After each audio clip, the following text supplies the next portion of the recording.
Vamos ver então a introdução. Ninguém sabe o dia e a hora em que Jesus voltará. A palavra de Deus não nos revela quando se dará esse grandioso acontecimento. Logo, é indispensável estarmos preparados para aquele dia que tanto ansiamos. Precisamos viver em santidade, pois Jesus poderá voltar nesse minuto em que você está lendo esta lição. Você está preparado? Então veja só, o dia e a hora ninguém sabe. E Jesus, quando se fez homem, esteve aqui na terra, ele já deu logo uma notícia para todos, para que ninguém perguntasse para ele que dia e que hora seria. Embora os discípulos tivessem perguntado, ele apenas deu o quê? Pistas da época, da estação. Então ele diz, quando vocês virem acontecendo assim, assim, tal, isso aí é o princípio das dores, está perto de chegar. Agora, o dia e a hora, ele diz, ninguém sabe. E eu vou dizer logo, estou aqui como homem. Eu me fiz homem. Então, como homem, nem eu sei. É claro que Jesus é homem e Jesus é Deus. Como Deus, ele sabe. Mas ele diz bem claro, como eu estou aqui como homem, então como homem eu não sei. Não é permitido ao ser humano, ao homem, saber o dia nem a hora. Ninguém vai saber. Então não adianta ninguém querer inventar e adivinhar e não sei o que, analisar e calcular e não sei o que, dizer dias e dias. Tantos já fizeram isso, muitos fizeram isso. Mas não acertaram, porque não é permitido ao ser humano saber nem o dia nem a hora da vinda de Jesus. Então precisamos saber o seguinte, precisamos viver em santidade. Santidade no corpo, na alma e no espírito. Infelizmente, há muitos cristãos que não estão preparados para subir ao encontro do Salvador. Estes estão descuidados, adormecidos, assim como as virgens loucas da parábola de Mateus 25. Muitos estão sem o azeite, que representa o Espírito Santo. Outros negligenciam o testemunho cristão e acabam por escandalizar o Evangelho.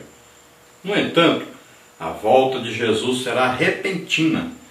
A surpresa é o fator preponderante. Por isso, a santificação é um requisito fundamental para o encontro com o Senhor nos ares em sua volta. 1 Tessalonicenses 5:23.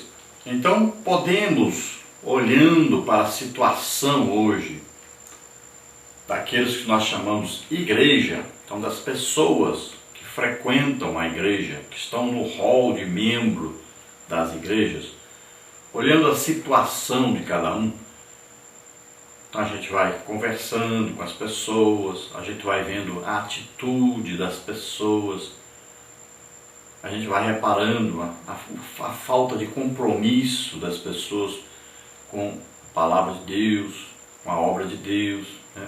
A gente vai vendo quantas pessoas não são nem batizadas no Espírito Santo ainda, quantas pessoas estão vivendo de maneira errônea, vivendo em adultérios, em prostituição. Então, pessoas que se dizem cristãs. Então, a gente reparando isso, a gente vai vendo que existe uma situação muito triste hoje. E que, se Jesus vier hoje, então muitos e muitos e muitos desses que se dizem cristãos não serão arrebatados, infelizmente. É claro que nós julgamos com o nosso olhar, e Deus é quem julga retamente. Mas se nós olharmos para a palavra de Deus e as exigências que existem, nós podemos também deduzir que a grande maioria não subirão no arrebatamento, se ele acontecer hoje. Existem aí dois grandes problemas. Olha bem, primeiro, a morte. Se a morte chegar para você hoje e você não estiver pronto, não tem mais jeito de se preparar. Não existe purgatório. Na Bíblia não existe isso. Morreu, o que a Bíblia diz? Após a morte segue-se o juízo. A pessoa morreu, na mesma hora está lá. Julgamento. Na mesma hora, é o juízo. Está salvo ou não? Morreu salvo ou não? Não, não estava salvo. Então, inferno. estava salvo, então, paraíso.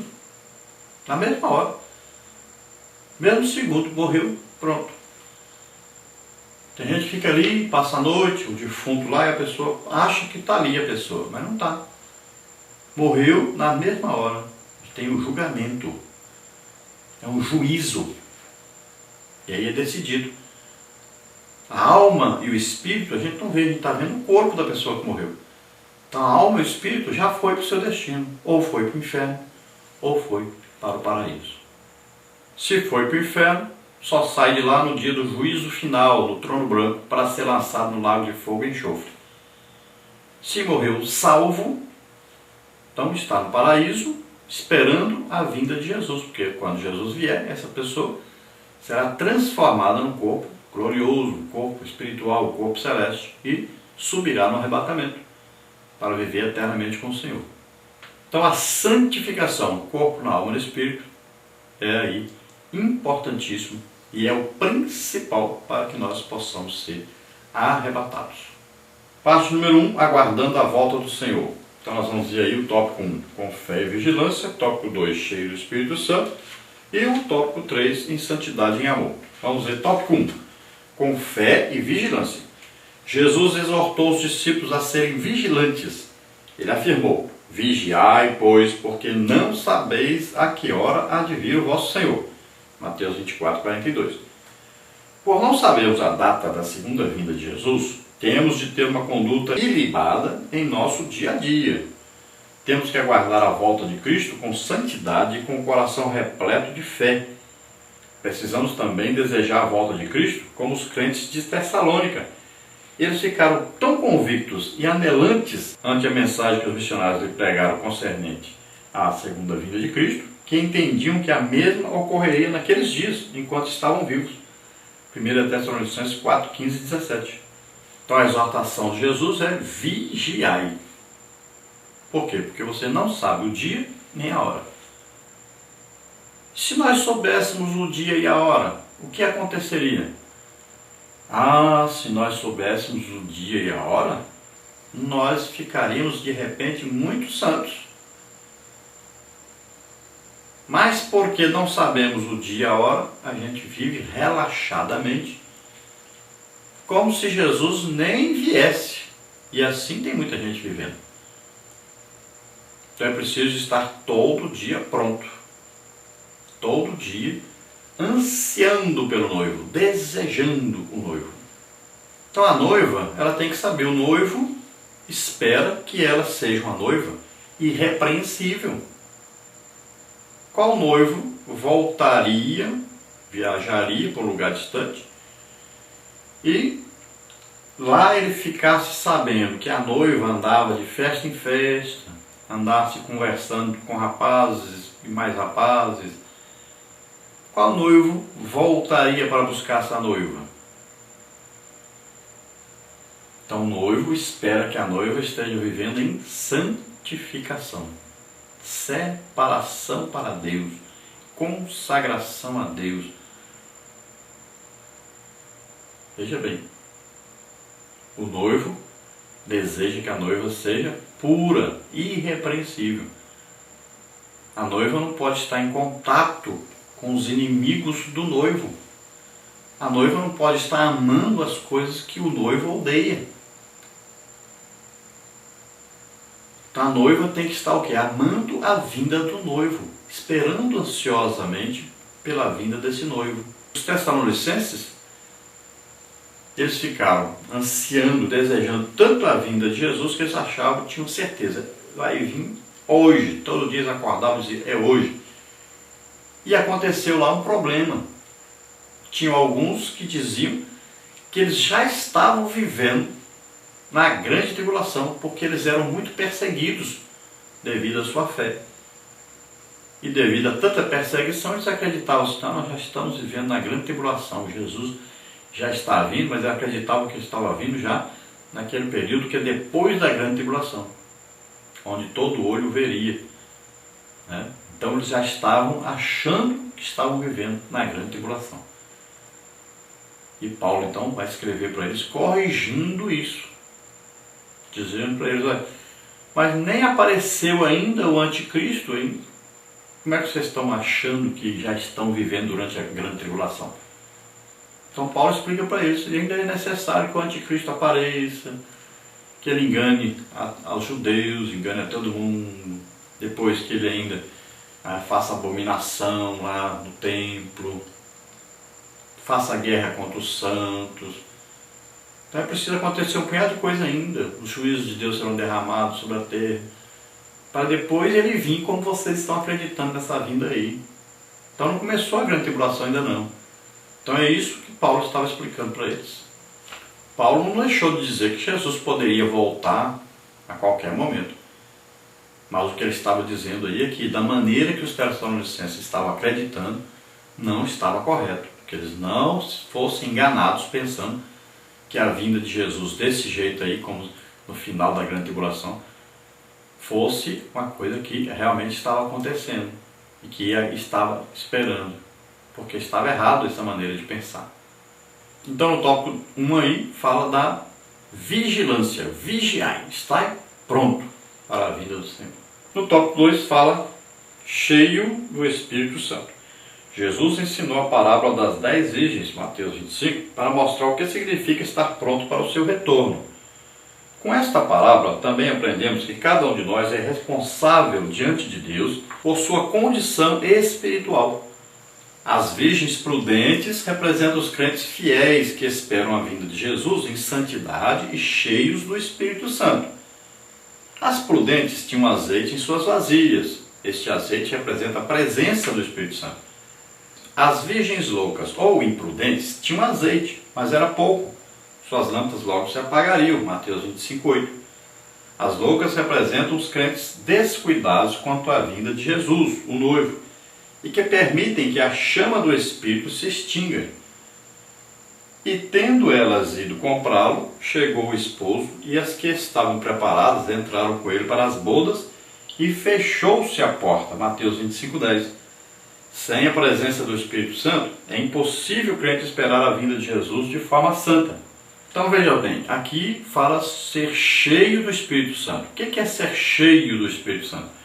Ser cheio do Espírito Santo significa ser controlado pelo Espírito Santo. Significa que você, por exemplo, ao falar em línguas, você fale aquilo que o Espírito Santo queira falar e não o que você quer falar. Então existe aí o quê? Um controle do Espírito Santo. Então esse cheio quer dizer viver em comunhão, viver sempre cheio, estar sempre em comunhão, estar sendo controlado, dirigido pelo Espírito Santo. É muito diferente daqueles que apenas aceitaram Jesus como Senhor e Salvador e têm o Espírito Santo. Eles não são cheios do Espírito Santo.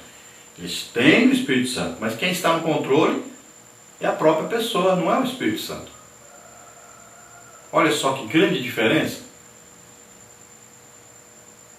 Então, ter o Espírito Santo é você que controla. Ele não fala o que ele quer, ele não age da maneira que quer na sua vida. Ele não pode guiá-lo, porque você não aceita ser guiado por ele. Ele não tem controle sobre você. Agora, quando você é batizado no Espírito Santo, então você passa a ter agora um controle do Espírito Santo em certos momentos da sua vida. E o que acontece? Quanto mais espaço, quanto mais você se submeter a ele, maior tempo ele te controlará. É assim que funciona. Então, em certos momentos, quando você está falando em línguas, ele está controlando você, porque ele está falando na língua que ele quer. Está falando diretamente com Deus. Ninguém está te entendendo, você está falando direto com Deus. Veja bem, mas quem tem o controle é ele. Ele fala na língua que ele quer. Ele fala o que ele quer. Você não sabe. Então, ele pode estar o quê? Orando, conversando com Deus, falando das suas necessidades, apresentando a Deus as suas necessidades. Por isso que a Bíblia diz que a gente deve orar em línguas. Por quê? Orar em línguas edifica você mesmo. Orar em línguas fala diretamente com Deus, ninguém nos entende. Orar em línguas é orar bem. E a Bíblia diz, nós não sabemos orar como convém, mas o Espírito intercede por nós, Ele leva a nossa oração perfeita a Deus.